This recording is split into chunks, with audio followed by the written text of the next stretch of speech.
You don't need to become a new person. Now, I know that's what everyone tells you, that new year, new you, new mindset, and all of that nonsense. But the person you're trying so hard to become, you already her. You just buried her underneath all the other stuff. So, hi, if you've not met me before, I'm Mercedes. I work with people in somatic healing and nervous system work and confidence and everything. And it's something I've been realizing a lot about myself, that for years I shrunk who I was, believing that small, careful, quieter version was just who I'd become, that the past of me didn't exist anymore. And what I've been working on recently is uncovering those layers and stepping into that more confident self that was really there already.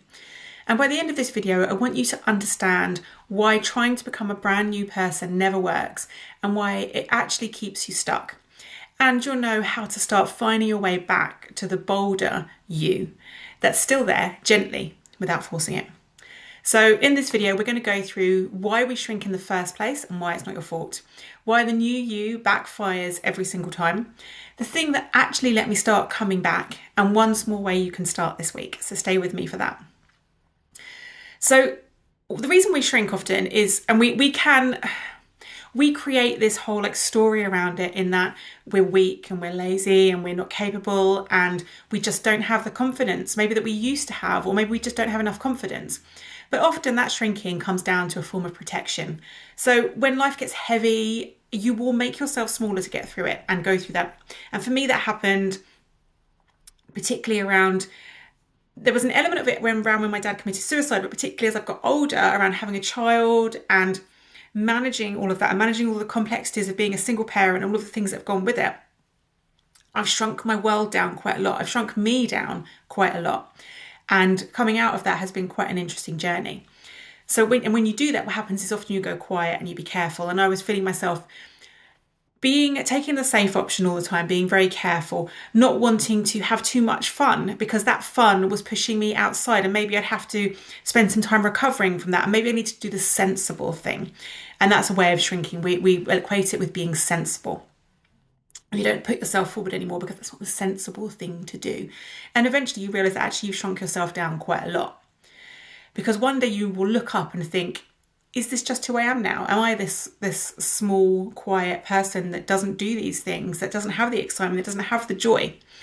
But it isn't. It's who you became to survive. And particularly if you've been through trauma and life throws stuff at you, it's very easy to forget that expansive person that we often were when we were younger, and we kind of have put that person almost to the side and shrunk ourselves down in order to feel acceptable and okay. And for me, particularly having ADHD, I know some of my behaviours when I was younger were probably quite vivacious, linking to the ADHD.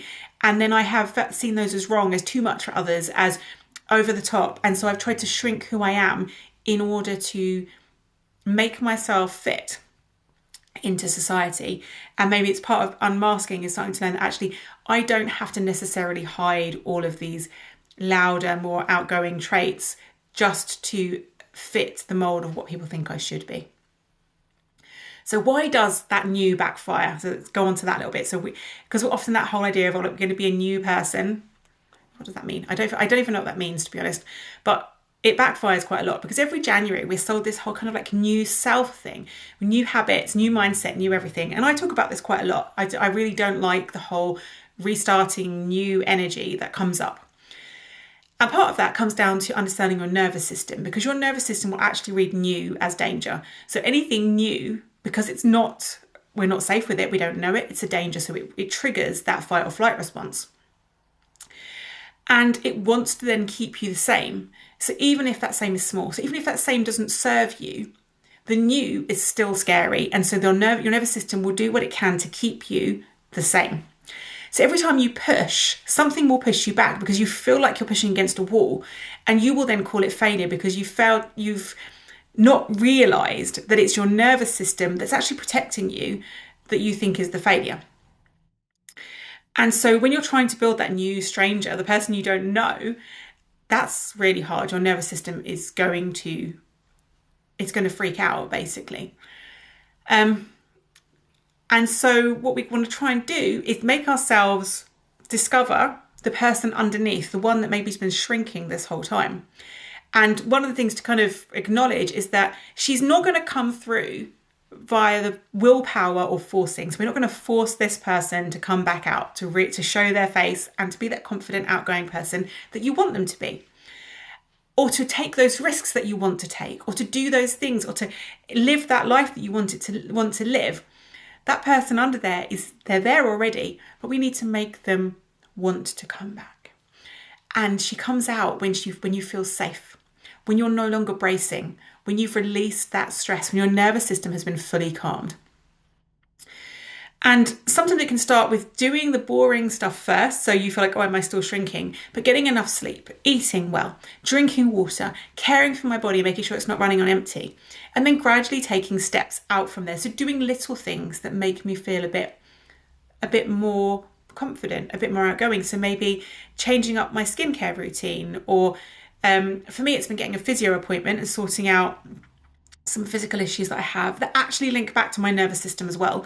And so what that's doing is giving me an extra layer where I can release my nervous system and make myself feel even safer and even calmer. So some of the steps that I'm taking actually involve regulating my nervous system.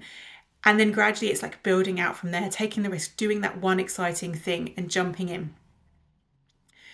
And the bolder me just started to show up again, and I started to allow myself to enjoy the things that I used to enjoy and not feel guilty about it, to start to put myself first a little bit more and to not feel guilty about it, and to understand that I actually matter and that's okay, and I can take that time for myself. And as always, I teach regulation before action, always. So you can't think or hustle your way back to yourself. You can't create this persona that's within. You can't excavate it, is the best word I can think of, when you are dysregulated, because that is not going to feel safe to come out. So you make yourself feel safe first, and then that confident you will return, or maybe appear for the first time when you've actually allowed yourself to feel fully safe. So how do you start? First thing to say is start small. So don't try and overhaul your life, which is one of the mistakes that many of us make. We try and change everything overnight, and then our nervous system just goes into all-out shock, and it's not going to happen. So just start to remember or to identify who this confident, whatever you want to achieve person is, and maybe who you were before you got careful, before you shrunk yourself, or who you are underneath all the shrinking, and just start to become aware of that. And then pick one small thing she would do without a second thought.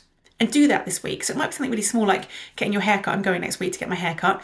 And it might be a small thing like that, or it might be buying yourself a new moisturiser. Something that treats you, something that makes you feel different, something that will change your state, because all of this comes down to changing our state. And when we feel safe doing that, it's even better.